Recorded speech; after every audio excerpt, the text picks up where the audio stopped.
guys, my name is Olubukola. You're welcome back to my channel. Well, I'm a nursing, health, lifestyle, marriage, beauty vlogger, and if this is something that interests you, please subscribe to my channel, like this video if you do at the end of it, and let's be friends on YouTube. So today we're going to be starting a series which is around bagging your dream job.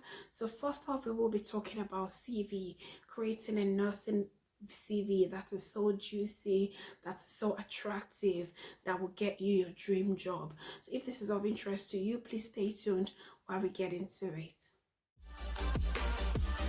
So I've been getting this request around nursing CV, how to write a nursing CV, whether or not it's different from the regular CVs, and I thought I might as well put this video together to enlighten people about nursing CVs. And I will then be putting a template, like a blank templates, like an example, templates for you to see as we get on. Right, so to start with, if you want to apply for a job on the NHS website, for instance, they would normally not ask you for your CV. You will fill in the application online. However, if it's like a private setting, they might need your CV, or they might request for your CV. Whether or not your CV is being requested for, it is highly important that you have a well-designed CV in your portfolio. You could have your e-portfolio, that's the one on your laptop, or you could have a paper portfolio and just keep a folder for things like that. They will come handy at some point in your career. At this point, it is important that I let you know that a successful CV is normally logical, engaging, and concise. I've seen some 4-page CVs. It really doesn't mean you will get the job. So if you're watching this video, you're a nurse or you're not a nurse, and you believe you will benefit from this video, then it is high time you get it off your head that you need a 4-page CV. Successful CVs are most importantly tailored around the job, like you center it around the job you're applying for, and you make it attractive to those that are reading it. Also, it is very important that you use relevant keywords. So as a nurse, you want to use words that are key, like the ones you're seeing on your screen right now: ambitious, analytical, approachable. It's a long list, and I will just be leaving them there for you to have a read. Passionate, positive, professional, quick thinking, resilient, trustworthy, advocate, and keywords like that are very, very important to be seen in your CV. You just don't want a CV with basic words. That is not what you want as somebody that needs to back that job. Right, so first off, before we move on, we'll be going through 7 checklists. And with this checklist, I need you to bring your CV out on your phone or print it out as a hard copy, and let's go through it together right now. Ideally, you want to look at the length of your CV. So it shouldn't be more than 2 sides A4 paper. Whatever you want to write ideally shouldn't be more than that. Anything more than that, you find out that you're being overly descriptive. And the funny thing is, employers often don't go through them word for word. They just want to scan through for keywords, and you have to ensure that those keywords are there. And that was why I started on that note I started from. And the next point is the layout. You want to make sure that your CV is clear, it is easy to read, it is logical, like I said earlier, and it flows nicely. Next, we're going to be talking about the presentation of the CV. Speaking of presentation, your CV must be neat, organized, professional, and uncluttered. And next, I'm going to be talking about tailor. So speaking of tailor, remember I said that you have to make your CV go in line with whatever job you're applying for part-time. And what do I mean? Say if you're a band 5 nurse applying on a neurosurgery ward, or you're applying on a medical ward, or you want to apply to become a family practice nurse, or you want to change entirely to become an occupational health nurse, you want to make sure that what you've put in your CV is tailored around that job or that role that you're applying for newly, just so it can be attractive to the reader. The next checklist is a review. So once you're done doing everything we're going to be talking about today, you want to make sure that at least 2 people read it apart from yourself. And on the 6th checklist is action word. So you want to use action words. They are attention grabbers. It will grab attention of your reader to your CV. So you want to use action words like initiated, identified, created. It shows to your employer that you're an action person and you will bring skills to practice. Lastly, I will be talking about cover letter. Speaking of cover letter, you want to know, right, this job I'm applying for, do I need a cover letter or not? Like I said, if it's an NHS job, normally you fill out the application form online. I won't suppose you will need a cover letter for that. But if it's a private setting, like any other setting where you need to physically hand in your CV, it is highly important that you include a cover letter. Now this video today is entirely for CV writing. If you want me to do another video on cover letter, then please let me know in the description box below at the end of this video. I haven't talked about the checklist. Let's then get into the main thing. So it is very important that you have a master CV. So with a master CV, it is where you put everything that you've achieved. And remember that CV is just a reflection of yourself. So you're just putting in paper what you've been, or how your career, growth and progression has been so far. I understand that some people find it really daunting to, write, or they think it has to be so, the moment you begin to understand that it is just you writing down how you've been, how well you've been doing, the things you've done as a nurse so far, your skills, your qualities, your attributes as a nurse, those are the things they want to see in paper, then maybe it will help you to relax a bit. Now, speaking of the master CV, just create on your Microsoft Word master CV. There, each time you develop yourself, say you go for a leadership program or a training or whatsoever it is, make sure you write it down. Each time you acquire new skills, each time you go volunteering, anything new, anything around your career path or your career growth, you want to make sure that you write it in your master CV. So that's like a crude CV of yours. Then before you then fine-tune it, you see what I mean in a minute. After you've written a master CV, remember that I've said that is where you put your duties, your responsibilities, acquired skills, intellect, experience, achievements, skills. That is where you put everything. Nothing is too small, remember. Pop them in there. You attended a webinar, you attended a seminar, you did this, you did that, and it is towards growth, career growth. Just put them all in there. Each time you then want to create a CV specific to a particular role you want to apply for, you then pick the most impressive and the most related attributes from that master CV, and then put it on a new Microsoft Word and create a CV tailored towards that application you're putting in, if you get what I mean there. Now we're going to be talking about structure of the CV. People have different ways they structure their CVs, but this is a template that I use and it works for me, and I've shared with some of my friends and they find it really helpful as well. So first, you want to put to act that your reader has to understand what you've written simply. You won't be there to explain what you've written to them. So for that reason, you want to make it as simple, short and concise and great as possible, if you get what I mean. If you're not sure what to do or you don't have a particular template, then I will be showing you this template as we get along. So this is my own template. This is a blank example template that I will be using for you there. So first you see the personal summary. So with the personal summary, this should be like a short paragraph, to your CV, and it tells your prospective employer a bit about yourself. So make sure that it's not too long, and if you want, you could write your name at the beginning. If you've got a LinkedIn account, you write it there, and you then write the LinkedIn account is optional if you want, but your name is definitely important at the top. And speaking of your personal summary, tell them something about yourself, and remember those keywords I showed you earlier: energetic, enthusiastic, I'm flexible, I'm a great team worker, I'm hardworking, I'm loyal, I'm methodical, I'm able to take initiative, I've charged the ward a couple of times, I've been made nurse in charge because I'm able to coordinate the ward.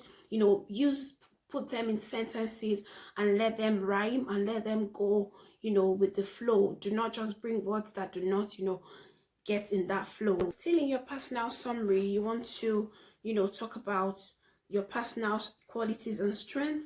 You want to offer like a summary of your career history and experience. So you could say something like, I'm a very innovative and methodical nurse. My strengths are positivity and ability to organize things and work as a team player.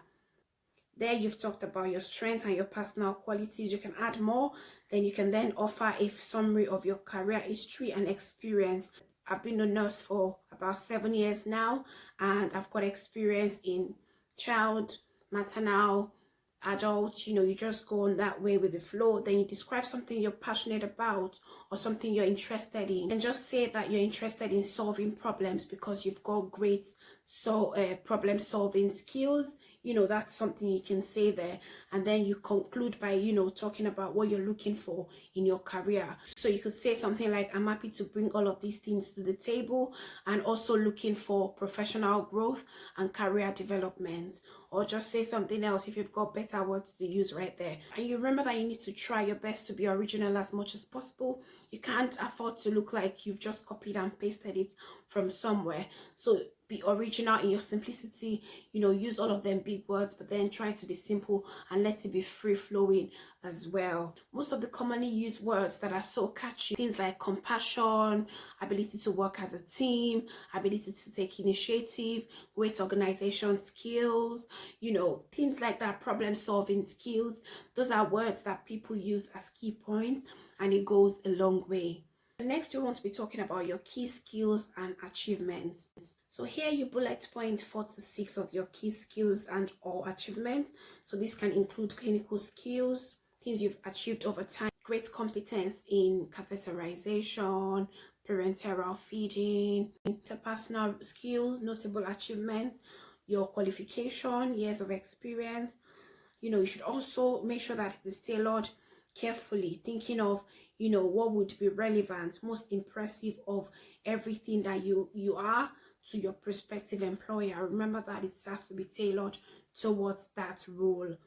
Make sure that you study the relevant job adverts, their job description, person specification, organization values will give you vital clues about what the employer is looking for, and that way you can then put it in just to further buttress it. Also, it is not every time what you put on your CV has to be clinical. You could talk about when you worked as a manager in the retail industry and how you were able to lead the team properly and effectively using your problem solving skills and ability to work as a team player as well as a team leader. You know, that's another example. Next, we're going to be talking about your employment and experience. I often see that some people start with their oldest employment, they then work their way down to their newest employment. No, it's the other way around. So you start with your newest employment. So say wherever it is you work at the moment till date, and you then work your way down that way. So this is what I mean right here. So you detail your employment history, including your job title, name of employer, and relevant dates. You can then include some bullet points for each to showcase your duties, if you like, responsibilities, skills, knowledge, and achievements. Right, when listing your duties and responsibilities, it is important to list everything. So at this point, you have to use your discretion to prioritize the one that is most meaningful, most related to the job that you're applying for at that moment. So the whole essence of the CV is to make yourself look like the best match for the job, remember. So everything you're putting down there has to be a representation of the best match. And when listing your employment history, you don't have to list everything. At this point, it is discretional as well, and it is your personal choice. However, what you could do as a general rule is to make sure you cover at least 10 years. So once you've covered 10 years, they will be fine. Even if you haven't worked for up to 10 years, you could then use your educational, you know, history to make up 10 years. But if you've got over 10 years, like you've got 20-25 years experience working, you don't have to give us the whole 30 years, you know, employment history. It will make your CV look so cumbersome and busy. You don't want that. And just like what I was saying, if you're a nurse and you've only just qualified, you've only got 2 years experience, so what you could do is include your nursing placements in the university, the topic you did for your dissertation, just include it that way. Starting with the most recent, you want to list your qualification, the university or the awarding body, as well as the year you attained that qualification. And you start from the most recent and work your way down. And for those of us that have got international qualifications, what you could do is just give like a brief meaning or brief explanation as to what that qualification entails or what it is equivalent to. here in the UK as an example. And also if you're a nurse and you've been a nurse for over 20 years as an example, you don't want to go listing all of your educational history from 30 years before you then got qualified as a nurse 10 years later, if you get what I mean. You can just leave that out, especially if you're stuck for space. Remember, what your employer wants to see is at least 10 years. If you can do more, if you're not stuck for space, good. But if you're stuck for space, please don't include 20 years education or qualification. Next, we'll be moving to professional training and activities, where you list activities that you've done, trainings that you've attended, volunteering, a registered body that you belong to, a networking that is registered that you belong to. I just want to talk about your membership or professional networking here and things around that. And next is the additional information section. Here is originality, originality, originality. It is okay to be yourself. You like cycling, you like listening to music, you like social gathering. Just say what it is you like as a hobby, and be free to be yourself here. And also, this is where you can mention things like you've got IT skills, you speak other languages, you speak French, details of your LinkedIn accounts, things like that you think your prospective employer might be interested in. People ask whether or not they need to put information around their driver's license here. I would say no, except you're going for a job that is related to traveling, like being a community nurse or a regional manager. Yes, trying to be a staff nurse or something that doesn't relate to traveling, then I don't see why you should mention that you've got a UK's driver's license. It is totally not relevant. Right, and the last part is the reference part, and some people say things like available on requests. Some people put a list of reference as well as their contact details, and some people don't even know what to do. So this is what I would say: if you have space, put in 2 names with their contact details. But if you like, just say available on request. Nobody will penalize you for that. They will ask for it anyway, so you don't have to go bothering yourself about it. And that is it. That's your reference sorted. And remember, that is why I say to everyone that comes my way, try your best to be with a trade union. Pay for your membership and belong to a union, because these are times that they come handy. If you're ever stuck with your CV or stuck with anything around interview, they're there to help you sort things like that out. I really hope this video has been helpful, and I really hope you've picked up a thing or the other. And thank you so much for watching. That's everything for now. Look out for this space for more educative videos around employment and bagging that job. I will be putting up a video very soon around interviews, how to coordinate yourself, things to say that will help you bag the job. So if this is something you're interested in, then please stay glued to my channel. Please subscribe, press the notification button. Like this video, please share this video to your friends and family to benefit from these lovely tips, and I will see you in my next video. Also, remember to check out my other content. I've got a video on mortgage, on financial freedom, and the likes. See a link to them all in the description box, and I will see you. Take care. Bye.